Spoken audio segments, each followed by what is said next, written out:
them out for some reason, because there's the concrete, I'm trying to remember what the trade name is, I believe the concrete lag screws they use to install them, and they pulled the handrails out for some reason.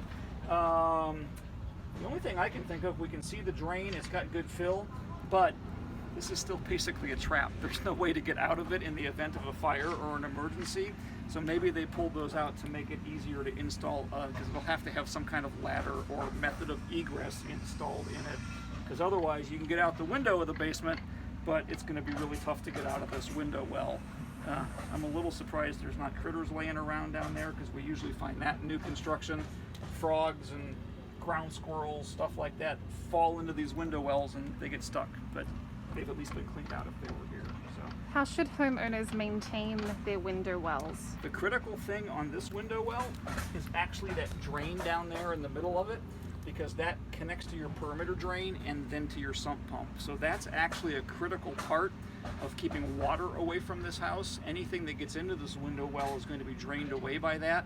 And if it gets clogged up by leaves or debris or anything of that nature, I have seen houses where that window in the basement basically becomes an aquarium.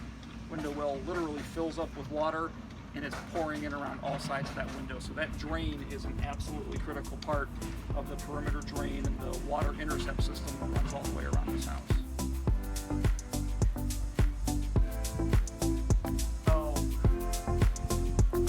I bet they pulled the handrails out because they were literally shoveling the gravel into the bottom of it, river rock into the bottom of it. Thanks for watching, and we'll see you in the next video.